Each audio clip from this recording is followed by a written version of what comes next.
at the junior secondary school level, all the necessary arrangements have been put in place to ensure that all runners join grade 7.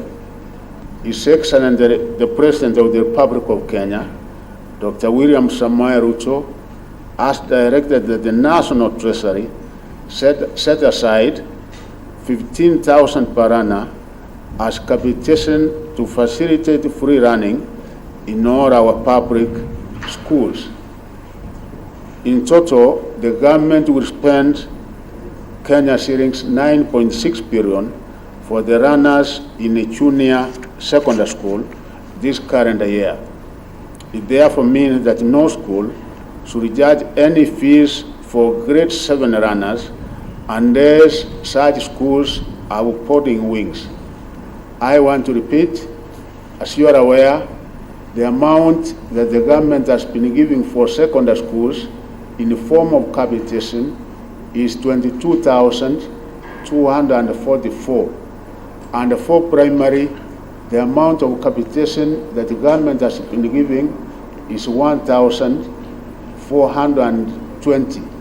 So because junior secondary, that is from grade 7, 8, and 9, is actually secondary, we have worked on a figure, and His Excellency the President did accept and agree with that figure, that the amount which will be given per student is 15,000, almost equal to what is given to senior secondary, because senior secondary, they will continue getting the amount they are getting, which is 22,244.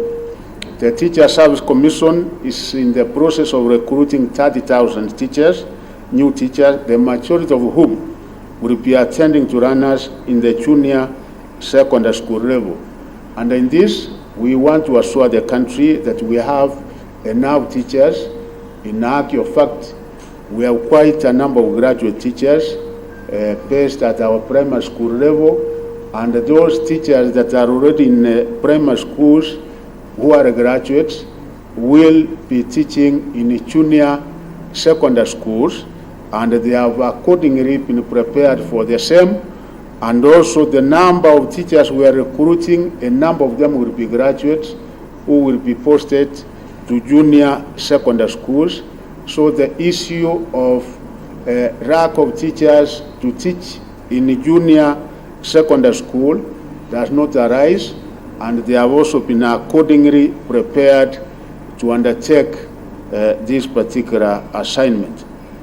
Although runners join grade 7 in the schools where they were enrolled in grade 6, there is need to distinguish the junior secondary school section.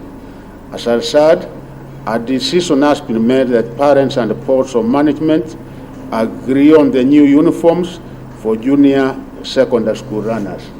So we are also saying that at this particular level, because it is secondary, the uniform will not be the same, and each and every board of management will be able to make a decision as to the color and the type of uniform that students will be required to put on. And of course, as is the case, parents would have to bear the responsibility of buying uniforms for their children. Schools are expected to have a rapid admission process in place for junior secondary school runners through NEMIS.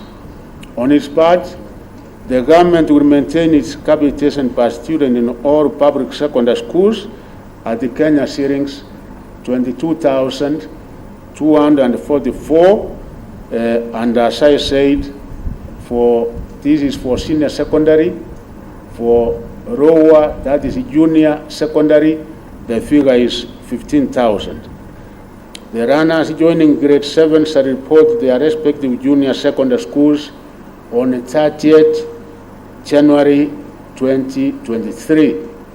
So you are aware, for the other cadre, we are opening the schools on 23rd, but for junior secondary school, they are reporting on 30th January of this month.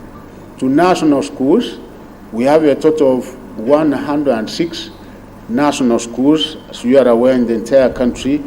And the female, we have been able to admit 18,794. Male, we have admitted 20,178, making a total of 38,972. Total admitted in all our schools, female is 610,690. Male, 616,950. So the total number of students admitted in all the 5 categories of our schools comes to 1,230,588, meaning that each and every one of them who did their KCPE has a place in our secondary schools this year.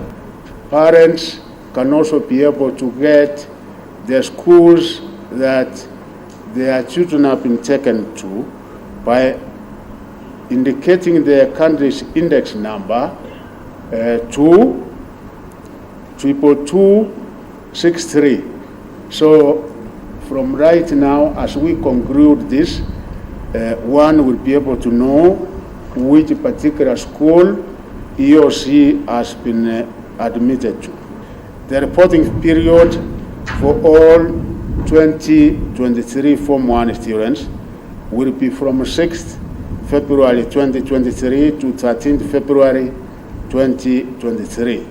If, for example, we vet that teacher who has higher qualifications and has all the prerequisites to teach in a secondary school, what will happen is this teacher then will not teach in primary school, and therefore it means if the load, the average load for secondary school, since we have not changed that as now is 27 lessons, that teacher who has been picked then will just teach the 27 lessons in the secondary school and will not now be expected to go back and teach in primary school. So